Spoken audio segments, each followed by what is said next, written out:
All right, welcome to another session of our Lunch and Learn. Joining me today is Jackie Kuiper, our general counsel at the Founders Office, and Candace Powell, one of our original founders at the Founders Office, also runs our family office at the Brayhan Group. And myself, I'm Tom Powell, and Angela is our engineer running all this wonderful background. And Jackie, we've got a special guest today. Tell us what's going on. Yes, I'd love to introduce Hugo Matkowicz joining us today to give a pitch. Imagine governance and finance that actually work in emerging economies. Hugo is an accomplished entrepreneur and the founder of Tools for the Commons, the first digital governance platform built for the global south. Previously, he founded A55, Latin America's first data and revenue based underwriting platform, helping technology driven businesses access innovative credit. Hugo's work bridges traditional and digital finance to expand economic resilience and legal inclusion across emerging markets. Super excited to hear what you're doing right now, Hugo. Why don't you go ahead and kick off? Let us know what problem you and Tools for the Commons solves, and then take it from there. Excellent. So basically, the problem we solve is that as a resident or as a citizen, nowadays in 2026, you still depend on the place, the zip code on which your mom gave birth to define the governance system that you will be opting in. So we are basically opening a paradigm where we create governance competition, and we change the relationship between governors and governees, between a subject to a customer framework, actually, with an opt-in and out mechanism, irrespective of the zip code of birth. What does that mean, Hugo? Yeah. So you and I are out skiing, and it sounds like you've got a pretty solid legal background, which I appreciate. But what does it mean to just anybody? It What means that now problems is it? the problem is that if you were born in the US, you can't unilaterally define to be governed by another state than the United States unless you leave the territory of the United States. So you can't say, hey, the NHS in the UK is super cool. I want to follow the NHS as a public system. And the answer is you can't, because you are born in the United States. And that's the only industry where you can't opt in and out your governance providers. You can date online, bank online, learn online, but you can't pick your governance provider online. So within a competitive framework. So are you That's saying interesting. Tools for the Commons offers that, where a citizen of We any offer this. state can go pick the governance that they want to be Exactly. We create governed governance by? competition, and then all citizens can opt in and out any kind of governance they want to be part of. Interesting. Okay. All right. So the way this works on your presentation is we kind of look at this, and to start at this, we're going to have Angela show at the end a handful of slides that I'll go through as well. But we're looking for what problem you solve and how you solve it, and Yeah. then what it means if you actually solve it. And we're looking for credibility throughout as you're talking. So Jackie's introduction of you is the credibility. However, you generally don't get that opportunity until you've actually pitched one of the sharks to get the credibility, because they'll do the background check and then introduce you. So the first time you're talking, you've got to build credibility within that. And in most cases, you have to do it, when we do our research, it's under 28 seconds. And what you're actually trying to get to is a me too. So Hugo, I'm sitting there going like, yeah, this kind of sounds interesting. I want to learn more. But 28 seconds, that's it in the conversation, right? So really, brevity wins. And in that, the last part is you've got to have a really good call to action. And so the call to action is generally, I want to go on another date with you.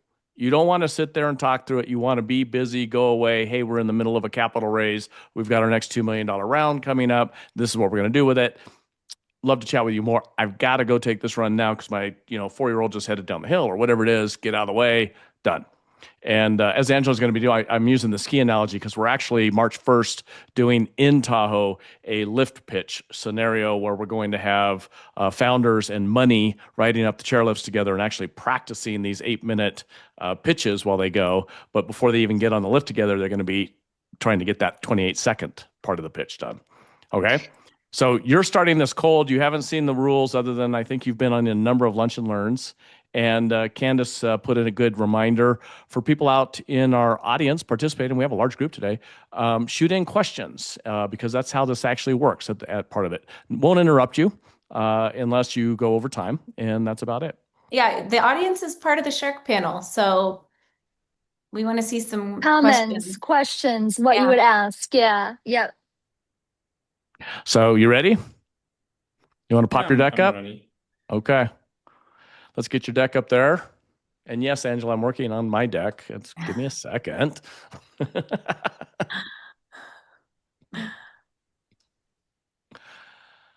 I like it. Am I keeping time? Yeah, that'd be great. Okay, I will keep time. Okay. Hang on. All right. Let's get started. Let's get started. Are We you ready? need like a black and white checkered, like race the flag. Go. Excellent. Let's get started. So basically, we create a governance competition through the special product that we call a digital economic zone. So what is a digital economic zone? It's a digital version of a special economic zone. So it's not so developed in Europe or the United States, but basically in emerging markets, this is the primary engine of wealth creation and of GDP creation. So for instance, special economic zones uplifted China since the 80s and represent nowadays 60% of the Chinese GDP, which means roughly like 40% of the American GDP. And all this has been created under the Shenzhen framework that has been expanded to different zones. It also represents 99% of the UAE GDP.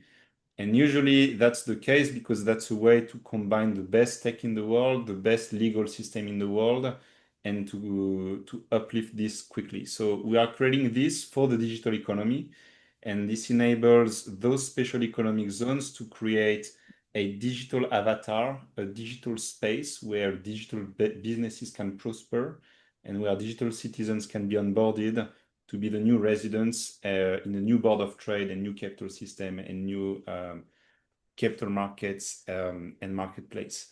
So the objective of this is to offer the 30% of the world's GDP, which is the digital GDP, and to open this to global competition, because there's no reason than the world of bits running on top of the United States or on top of Brazil or on top of China be captured by the Chinese or Brazilian or US government.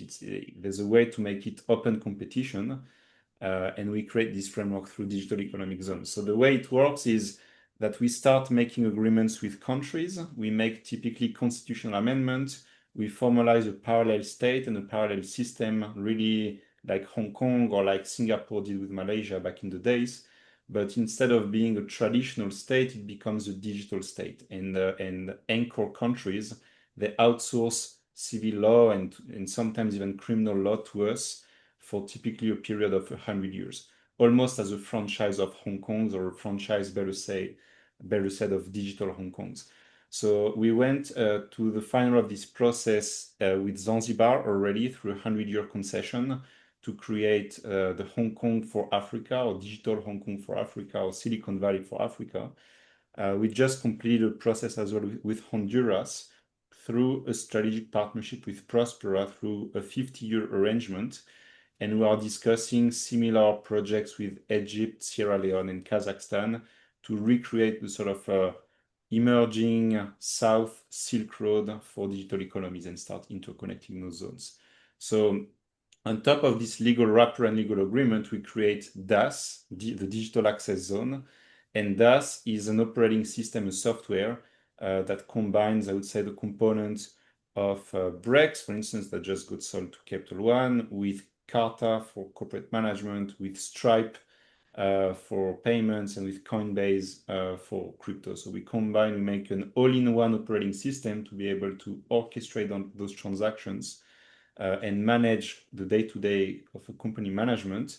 And instead of having a single legal backbone, we have a multi-legal backbone of now 2 countries, Honduras and Zanzibar, and very soon tens of different countries. So almost as an operating system backed by a country and jurisdictional VPN where you can literally opt in and out and say, hey, I'm tired of Honduras. Now I want to be registered in Egypt, and you just press a button and all of a sudden you become an Egyptian resident and an Egyptian incorporated businesses with all the full stack of the public policy, public goods, and public infrastructures like this.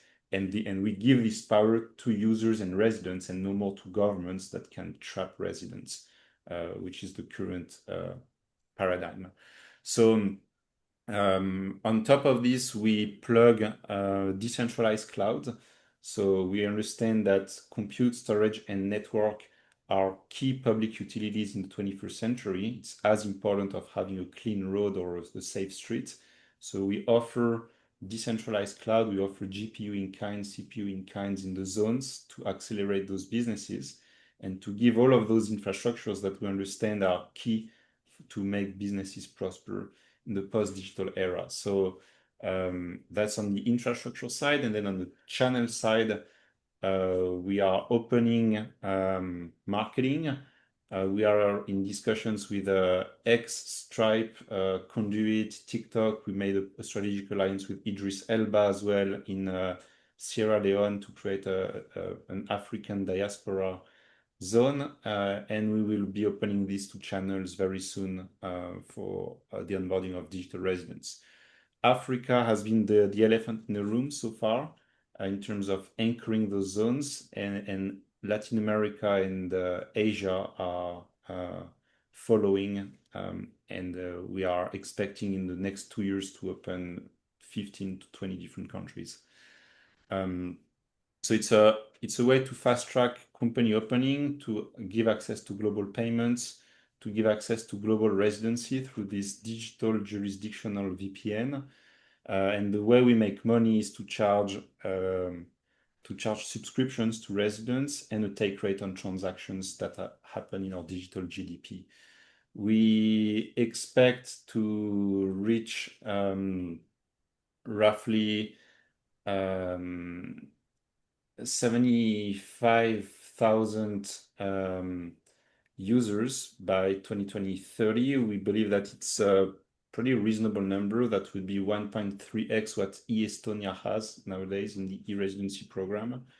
And that would represent roughly almost 10 billion of transacted volumes. That would represent $10 million ARR by that time with very conservative premises. The idea with this is to have what we call network states, so diplomatically recognized digital embassies, all interconnected. So that's what we understand to be the next iteration of a country. Instead of being a nation state, it's a network state with different nodes, almost like a Bitcoin kind of state. And to lead this, besides the lovely presentation from Jackie earlier, we also have like a great team, including Wagner, that was the CFO of Prospera, so this special zone in Honduras. Anastasia, she's ex-UN and ex-World Economic Forum. Leon, he's been leading 2 unicorns already as a C level, and Caro, she's been building CBDC and ledger and blockchains for the UN. So a combination of unicorn building, public policy, payments, and fintechs and crypto. So we work with the best in the industry. Our projects are backed by Balaji. He's been pretty influential, by Pronomos Capital, and by also unicorn builders. All done. 8 468 minutes. just joined. Great. And we still have 400K in our round of 1.5 million. That's great. So who wants to jump in there first? Before we jump in, can we give him the benefit of 1 more minute to get to that last slide? Were you on the last slide, Hugo? Knowing that we hit time, Yeah. but still, I think he's getting to a point of the ask for investors. I know that's going to be one of our. You are Okay, such a I know. nice. I'm curious. Here's the I get ask. it. Yeah, I agree. I second the motion to Yeah. Thank you. Wow. Passed. Okay. Okay. So I'll take this extra 20 seconds. So to complement those lovely ladies and gentlemen partners, that includes unicorn builders. There's also a German fund called 468. They were the first backers of WorldCoin and CD builders. We are raising 1.5 million pre-seed. Terms is a $12 million post-money valuation, so roughly 10-ish million pre. We have 1.5 million raised already, 400K USD still available in the form of a safe. And with this, it's mostly to onboard customers and get somewhere close to 10,000 users over the next couple of quarters.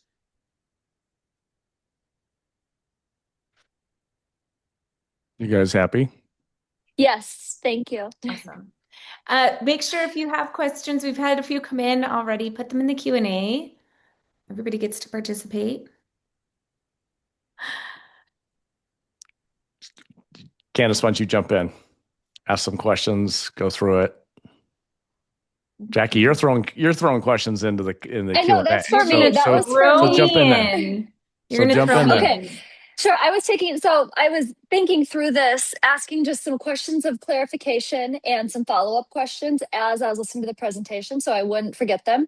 The big strength, you had a lot of strengths in the presentation. My feedback would just be move a lot of them up to the front. Like your ask, come in really clear right off the bat, saying, here's what we're doing, here's what we're asking for, and then give some more detail then about like how it's structured and why it works. I thought the strength of your team really establishes credibility. So I liked hearing about that. I liked the logos you've got showing other big names and recognizable brands you're working with. Some of my clarification questions was I wasn't clear whether everything was being done in a digital space. I thought so, but just wanted to confirm that.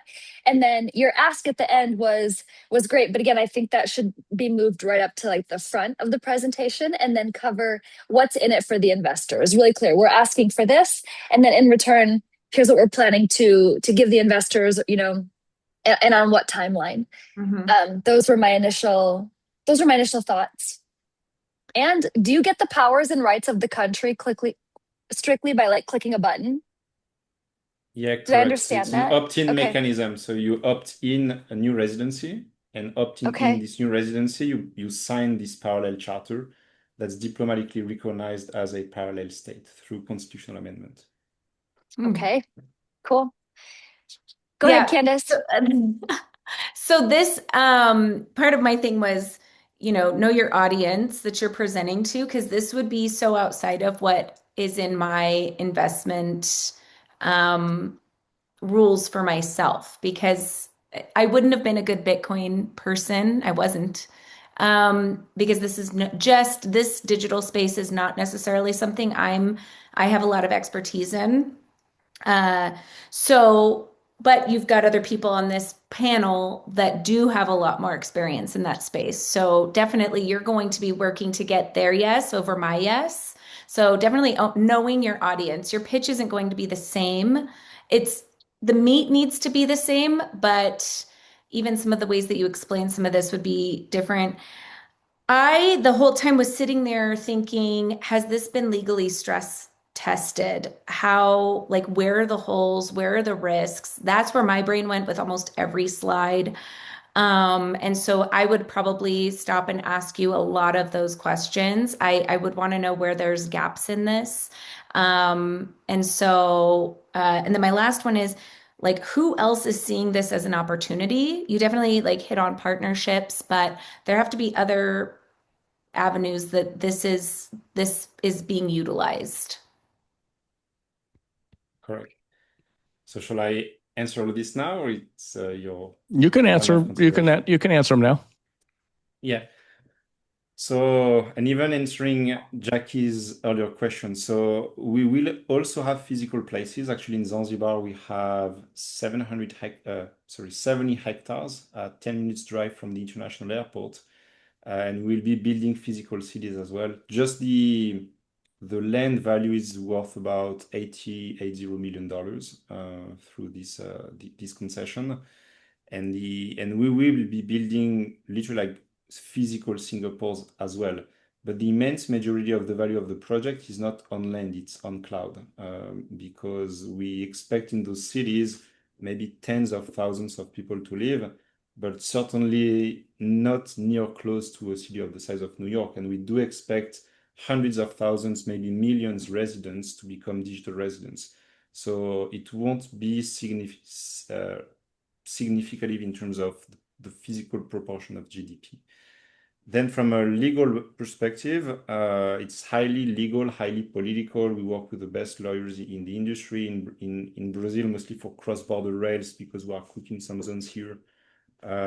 We work with Pinheiro Neto. I'm sure Jackie knows them quite well. We work also with lawyers that typically do international arbitration and international law. And our main point of contact is typically presidency directly. So usually, mostly for those decrees, they tend to be presidential decrees. We have a very solid team of public relations, ex-UN, ex-diplomacy. So it's either through presidential envoys, through secretaries of state that we get there. And then it's usually like a top-down presidential decision. And sometimes we need to go after more decision makers when it's more like Congress kind of approval. And then we build a consensus at the Congress level to convince those officials that it's good for the country, and then they can make a constitutional amendment if need be, and then subsequently presidential decree to approve this. There's one question in the chat directly to that, Hugo. It says, within your network of countries, oh, excuse me, sorry, I'm reading one below. This is Art Restrepo, CEO from GreatGoMeter.io. In countries with parliaments, rulings versus laws, etc., what happens once the former president who signed a DAZ is gone? Will that model prevail? And does this get enacted in laws through Congress or parliaments to make it permanent? Yeah. So when it's a more like parliamentary approach, we do work a lot with, mostly in the case of Africa, with what we call PSPs. So PSPs are the presidential, I would say, the second level of authority beyond president. Usually their term survives the president term, and they constitute the consensus. So we have to pitch them as well. And our key objective is to make the zones apolitical. So really to make them a sovereign asset. There can be a specific president that initially kicked off the project, but we really want to make it a politically agnostic public infrastructure that basically brings GDP and wealth to the country so that it can survive political movements. Super cool. We are not going to be able to get through all the questions. So I'm going to take just a brief moment, Hugo, before I get into feedback for you and questions for you, to go through our methodology, if you don't mind. And then I'm going to circle back into that. Okay. So Angela, if you can pop it up, and I'm going to be very brief because we've got videos out there and things, but people have not been here before, haven't seen it. And this is our methodology of raising. It's got about 35 years of research and experience and about $3 billion worth of experience in raising capital and deploying to over 500 founder-led enterprises. So the first thing we think about is the persuasiveness of the problem. And within that, generally in the storytelling, it's the audience's, not yours, but it can be yours to start with, the personal experience. Like, have you experienced this? And I'm going to come back to this in just a second. I'm just going to get through these really quick. The second is what's the market size? What's it mean if we solve this? If we solve it, we make X amount of dollars, or we make, whatever impact in the world is. And then the barriers to entry are things that you hear a lot now: moats, IP, other things. It keeps somebody else from getting in there and actually making it. The next slide talks about the confidence in the solution. And so if Angela will move that along. There we go.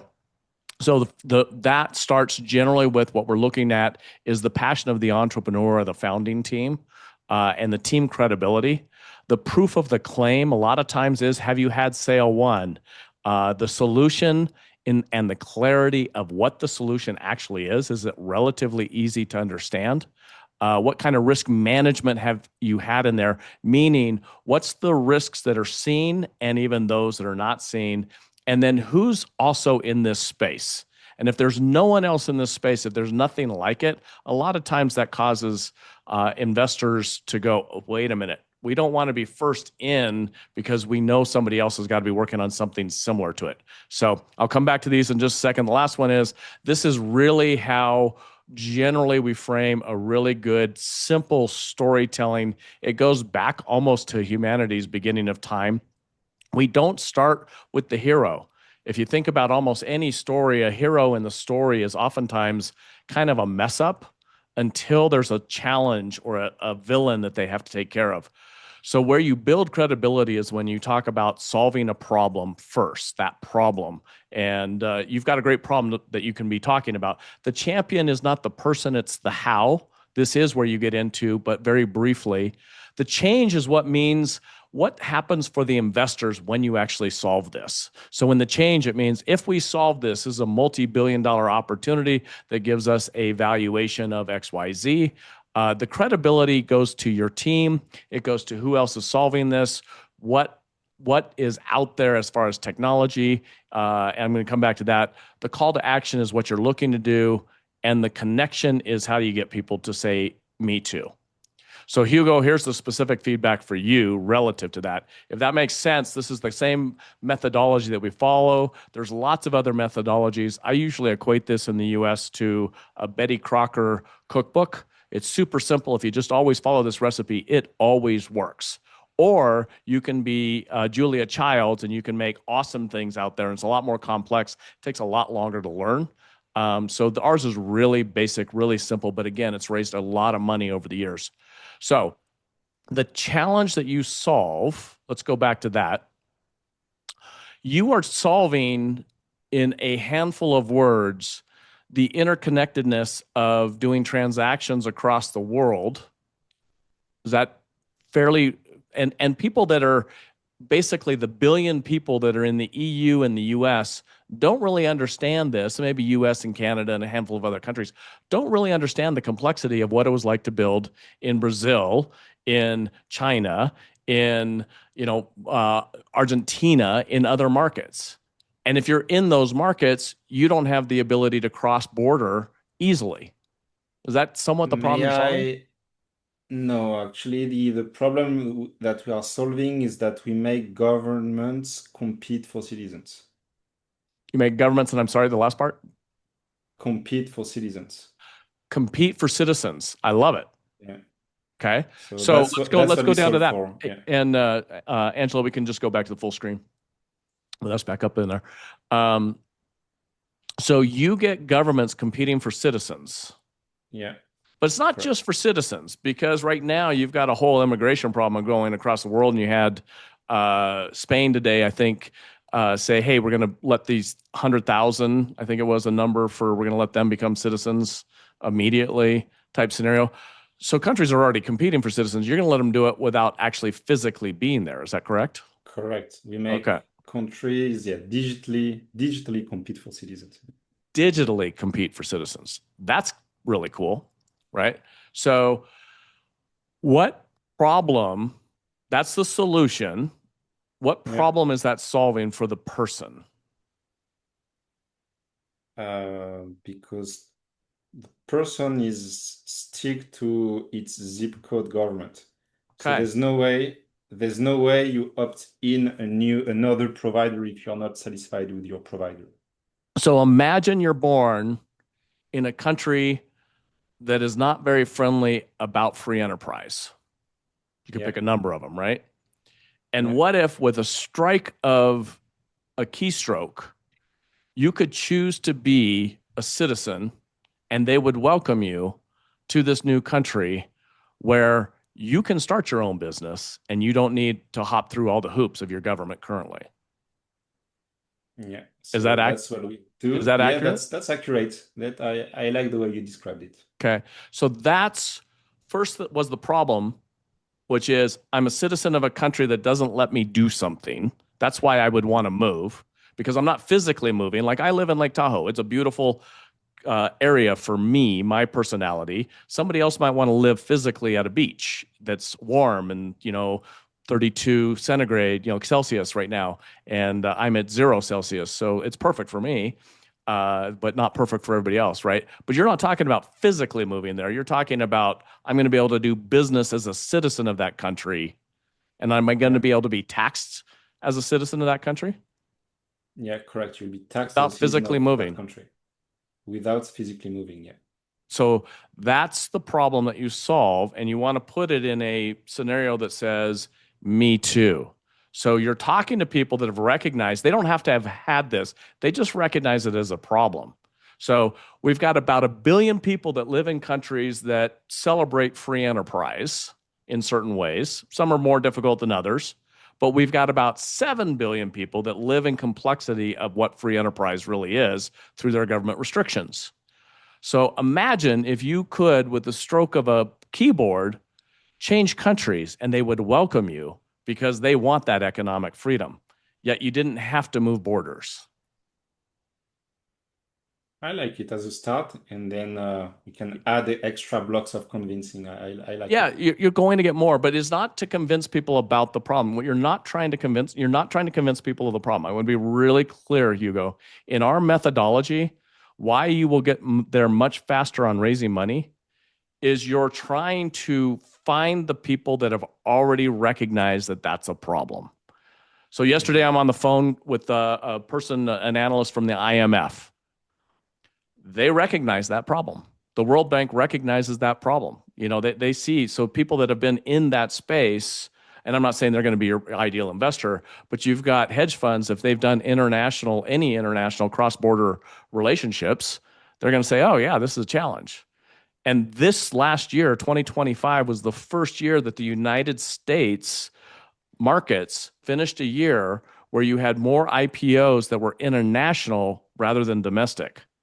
That meant you had companies that were looking to be domiciled in the United States as their release for capital raising rather than in their home countries.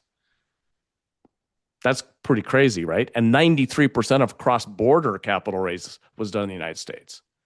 And I'm not saying that's the right country or the wrong country. I'm just saying people recognize if they're looking for capital, they want to be partly in the United States, right? Yeah. So you've got people out there. So you're not trying to say how you do it. You're not even trying to say what it is.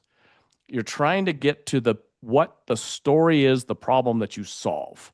And you've got a super complex solution in theory, but you can break it down really simply, and you have done that. So don't go too much into that. Go into what problem you're solving. Imagine if you could move 7 billion people into the countries that they want to live in based off of their socioeconomic status, where they want to build a business, where they want religious freedom, whatever it is. They want communication freedom. This we can do. And we've already got, now this goes to the credibility. You have Honduras and you have, I think Zanzibar who was the first one? Correct. Zanzibar. Yes. Okay. So you have Zanzibar, you have Honduras, you have these other 4 that are already lined up. Imagine if you could change your boom, and we've already got these people signed up. These countries is already part of their constitution. And to Jackie's question, when she asks a question like that, you say, and you said it, these are constitutionally now engraved, so that if the leadership changes, it's not just easily pulled away. So as you get these questions, you start thinking about them, about how you can answer them very briefly in your presentation. Now, again, you've got about 8 minutes, because generally your capital has very little, they're very ADHD. They have very little patience for learning. And they've got 100 pitches that are coming at them at any week. So you only want to be pitching to the people that already understand this is a problem. Does that make sense? Sean Higgins said, give Hugo the IMF contact. Yeah, exactly. I don't know that he's the right contact. He's got the money, but on a large scenario. Yeah, and I would add to that, Hugo, like I said, I'm not your right audience for this, because this isn't something, even if I understood this problem a little better, and I think I'm getting it a little bit more.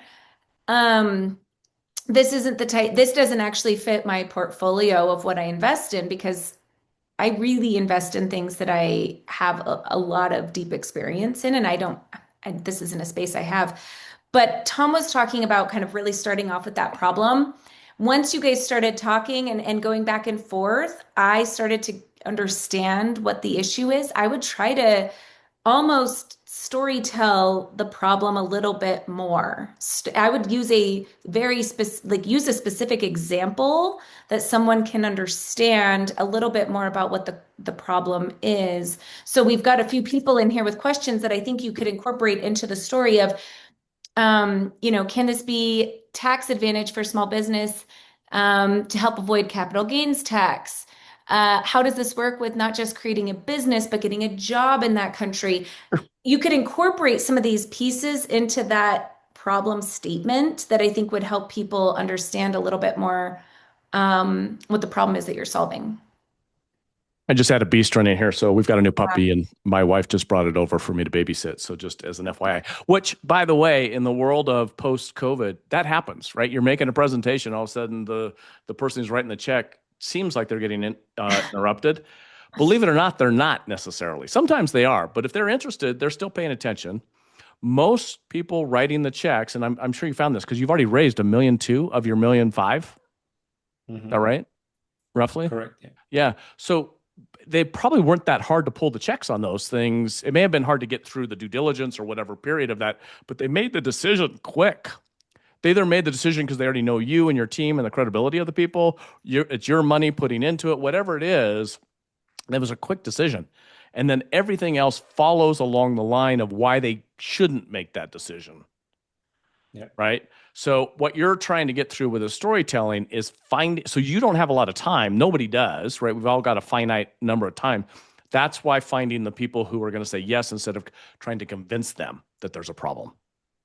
So to Candace's point, if it's someone that is economically doing cross-border investments and they see this right away, boy, it'd be certainly great if I was a citizen right now, and I do have dual citizenship, by the way. So I have EU and US citizenship, right? Which is friggin' great because I'm traveling to another country this next week and I don't have to use my US passport until I come back into the US. I get to travel as an EU citizen, which makes it wonderfully fun. It also makes it great when we do investments cross-border and other things. But not everybody understands that. So that doesn't mean that they're not going to be an investor. They might want to go to Amsterdam and say, gosh, I'd love to be a citizen of Amsterdam. And you've got them signed up on your thing, right?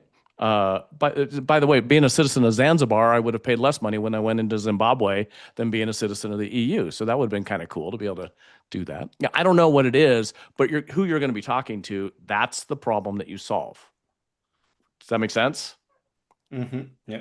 So for everybody else out there, and I saw David Greif put it in there, and David's been one of the wonderful people that we've been able to work through who has a very cool piece of technology. And did David win our most improved up at Tahoe? What did he got? He got most improved, which was awesome. So Professional Cyclists came up with a way that you're going to be able to improve your VO2 max in a very short, very inexpensive, very portable manner, right? But he wanted to talk, he's a scientist, so he wants to talk about everything that his product does instead of what problem it solves. And so learning how to do that and getting that language down will immediately attract the people who get it. You're not raising much money. So you need to be able to look at that and say, okay, all I really want to do is find the right investor who will write this check and get us to the next stage. Does that make sense? Yeah. Okay. Mm-hmm.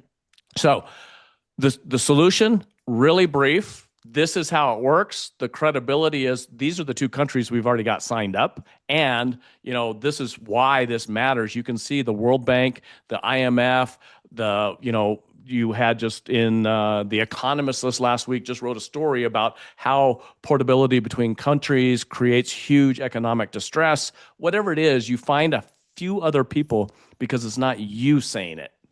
Just like in the court of law, when you can bring outside evidence, when you can have empirical data outside of the lawyer saying it, that makes all the thing. Otherwise, it's just being persuasive and somebody can poke at it. But when you're like, here's the smoking gun and it's right here, right? Or so-and-so says this, or this is the credibility, that makes it a lot bigger because it's not you saying it. And the fact that you've already got these countries signed up and the fact that you've already got the land, you want to be really building that throughout your story, which you did really well. And so I love that. Just needs to be a little bit clearer. What's it mean to an investor if they put so this $1.5 million investor, this is the next step you're going to go to, right? When you're going to get done with that $1.5 million, then that's going to give you 6 months runway till you raise the next 5 million. Who you had make your large investment also is huge credibility. You want to say that within there. We've raised $1.2 million and it's been led by XYZ. They're the specialists in this space because second in investors always love that there's another lead investor. Mm-hmm. Right. So those are the pieces. And by the way, you're going to get a copy of this so you can get this all down. The call to action is you get it, $1.5 million. We've raised $1.2 million, so it's $300,000. We're looking for a next investor that wants to go in this and understands that. We believe that this will be a $1 billion valuation at the end of 5 years. Now, again, numbers are fugazi until we actually get there, but that's what we're looking at. So this, gets you a, portion of the company that you're going to be able to grow, and it's in a safe at this point. So we don't know what it's going to roll out to. And we're trying to close this round by the end of January or the end of February, whatever it is. Does this make sense for us to go further? And all the time you're doing that, what you were looking for back to, am I the right investor? Me too. Don't convince me. If I'm not the right investor and I don't understand it right away, either work on your story if you already determined I was the right type of investor, or ask me or Candace. Candace, I understand that this isn't the right product for you. This isn't the right investment. I know you look at thousands of investments in a year, but most importantly, you're around people who invest in these things. Who in your network might be the right one that looks for cross-border investments that have huge opportunities and can actually help with transportability of citizenship? Anybody come to mind? Call my dad. Great. Would you mind connecting me through LinkedIn? I'll give you his cell phone number. Don't do that. I don't answer anyways, even for my family. He doesn't. So okay. Don't bother. Does that kind of help as to what you're seeing there? Yeah, all these are very useful feedback. So agree with all of this, and it's true that I have bad habits because the space is mostly filled with like very crazy people. So usually like the more crazy it is, and like the more they click and they say, "Wow, build new countries I'm in." That's it. That's who you want though, in many ways, right? Yeah. So but you want the right investors. And I'm coming from more like traditional startups. So so I've become quite lazy, in going back to like a normal playbook that makes sense like to investors. And that's a bad habit. It's a good exercise, to go back to this kind of calibration. Hugo, you don't want to waste time explaining it to me. Oh my goodness. This is Zelda. Making Zelda the warrior princess. You don't want to waste time explaining it to me, to be honest, because it's not something that's in my portfolio. And so but it's enough that you may want to spend enough time to get me thinking about who else. And so kind of knowing where that gap is, and it seems like you've done a pretty good job of assessing that. But I do see people working really, really, really, really hard to convince the wrong investors that their investment is the right investment. And that would be my big caution to you. Yeah. And I think you're right. Oops, sorry, Jackie. Go ahead. No, go ahead. I was going to say, Hugo, one of your challenges on this is, and this is from my good friend Joel Weldon says this, you know too damn much. Yeah. You're too smart. You're too and this is almost every founder's challenge. We had a recent founder that they're doing great. They're 12.5 million into their $15 million raise, I think, Candace. Mm-hmm. And they get on and they start telling us about it. And they immediately jump into what all the things the product does and what it's going to do and how it's going to solve this. It didn't say what problem it solved, right? And they never got to what it's really going to mean if they solve it and what their next steps are and the call to action and who the third party credibility is. And it's like, I don't need to know how the sausage is made. I need to know that you know how to make the sausage. And that's about it. right? So that, and then you give me all the credibility for that. I don't know how quantum computing works. I just know that it's really cool, and I do understand the basics, but that's about all I need to know, right? Yeah. And then I know who the people are to invest in that. So that's kind of the scenario on it. Again, there's some basic rules in doing this. You can spend thousands of hours making presentations to the wrong investors, even on a small raise like $1.5 million. Yeah. Right? You can spend a very few amount of hours raising $1 billion if you get in front of the right investors, right? And have the right credibility in the story. And it's not just about the story, you got to have the credibility and all the ingredients in there. So it's not the dollar amount that makes it difficult or easy. It's the storytelling and the credibility around it. And as you continue to get more credibility, so if your next country is you've gotten Panama to sign on, and I go, that's kind of interesting. Now, Panama may be a little more challenging, but you look at that and go, okay, that could be interesting there. Or how does it go with, a number of other African countries that you go, oh, okay, and we've got 1 billion population in the continent of Africa. And so how do we move through that? Where's the opportunity as an investor? Does that make sense? Yeah. You want passionate investors that understand what you're doing. They'll also base it off your credibility. So some of your credibility is your team. And you did a great job of saying that within there. Less words on your deck slide there and just who they are, and you get them to go out there. With LinkedIn now, point people out to LinkedIn. You just know them cold. Say, boom, boom, boom, boom. We've got the people that have built this technology. We've got the people that did this in Bitcoin and, or did it with whatever blockchain technology. This is where it comes in. And so these are all the buzzwords.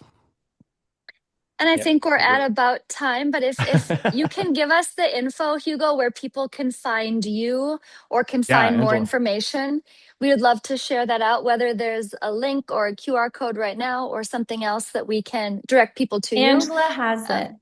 Perfect. Of course she does. There it is. Find Hugo on LinkedIn on the left and then learn more about tools for the commons on the right. The last thing I was going to say is that you're asking actually for two different kinds of investors, right? You're asking for people to invest their time and their trust and their subscription dollars, like voting for the system. People vote with their dollars and how they spend. You're asking people to invest in what you're doing and what you're building by participating and becoming a citizen.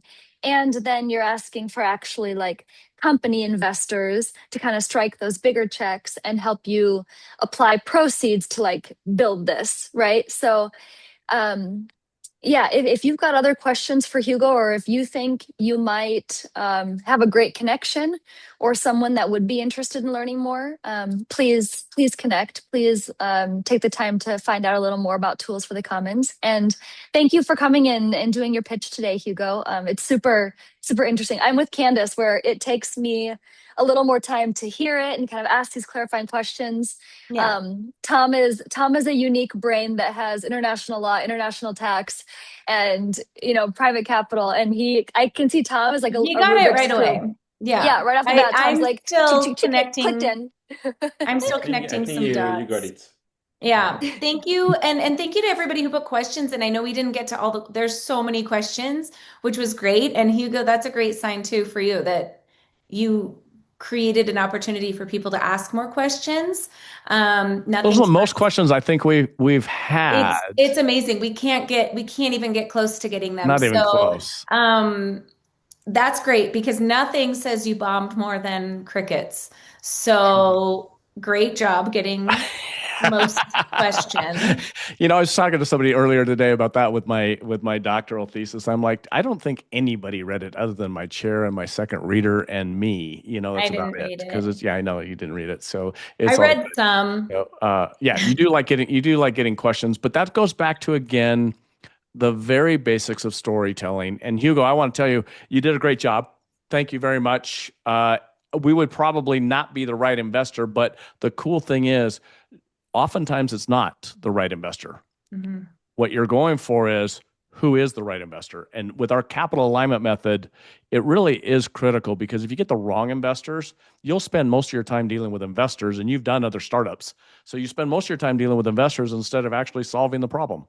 So you really do want to find the right investors that are going to be enthusiastic and help you build the company and bring the money and be there when you need it, because not everything's going to go great.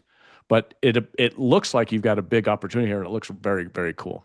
Mm-hmm. So that's Tom, on cool. that note, do you want to mention the lift pitch one more time about I do. matching We haven't invest? even matched. We haven't even really talked the thing. Okay, and do for that anybody quick. else that ever wants to do this, is great. So as part of our company at the Founders Office, we are founder centric. And so what that means is we help founders go from early stage startup. Most of the time, we're helping founders that are growing their companies and they've gotten into that middle. But in this, we love doing the early stage raising of capital. And so I have been in the shark business for about 3.5 decades now, which is a lot of fun. And we came across another good friend who loves one of my passions, which is skiing, and is serving with us at a mountain where Candace is also a volunteer with adaptive skiing. So for those of you that haven't checked out Sky Tavern, go check out our Sky Tavern mountain, which is in the Sierras. We bring children up to the mountain at a very reasonable rate and teach the children and the parents how to both ski, snowboard. We've got a race team. We've got an adaptive program, and we've also got that for mountain biking during the summer. So imagine having a whole mountain to be able to get the youth of our area up there to try this stuff up. So now we're mixing the passion of being founders and entrepreneurs with the passion of our outdoor activities, and specifically helping adaptive skiing. So March 1st, we're going to be holding a lift pitch. It's where founders are going to be able to come up, do a pitch for just about any size. They'll have people in that are also riding up the chairs with them that are actual capital people. They're from venture capital. They've been angel investors. They've got people along the way that are part of a team. They'll be there. We're filming it. It'll be part of a whole program that comes out. So it's going to be super cool of being able to share stories. And that is on March 1st. You can sign up, come out to Tahoe, meet us, work with us on how you actually do your pitch. And we're looking forward to this. And thank you to my team who's doing this. It's a nonprofit. All the money goes to benefit Sky Tavern and its adaptive ski program. So thank you very much. And if you imagine, we're going to have 50 founders doing pitches all essentially at the same time as they're riding up lifts, and with 50 venture capitalists and angels out there. So, And you don't have to be able to ski. You That's true. have a stable lift that we will have somebody with a timer. So if you can't ski, but you want to come and enjoy the mountain in March, which is awesome. As a matter of fact, one of our sharks that's coming out that was up at our Lake Tahoe does not ski, and yet he's going to be riding the chair in the lodge, right? Yep. So he's going to be, and you got an 8-minute timer, so you don't have to be a skier or snowboarder. You don't have to be very good. You don't have to worry about that. Jackie, I think wasn't it your mate that took you up the big black diamond and dropped you off and let you ski down all by yourself? We don't talk about that. Yes. So that's what we're not looking forward to. I have been ditched by you so many times, Dad. So I don't think you can even. Oh, so true. So yeah, and big shout out to Hugo. Anybody else who's looking to come and do this pitch, we are booked out. I know, Hugo, you had to wait quite a bit of time to get on our schedule, but I don't know how you do this. How do they, Angela, how do they, you do Get in touch with us? And then we get to Angela. Get to Angela. Get to somebody We're not on our very good team. at this stuff. I We're did getting the that handle of segue this. without any actual plan. So we invite you to join us on here to pitch us. I don't actually know how you do that, so that was really helpful.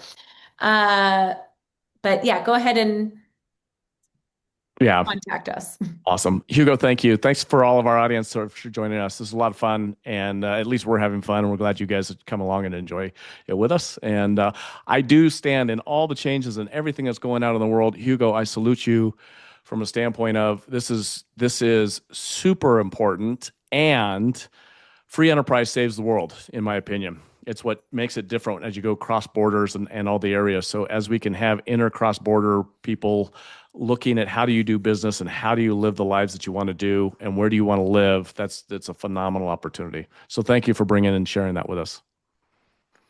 And Angela put our email address in the team at Brayhan Group. There you go. There it is.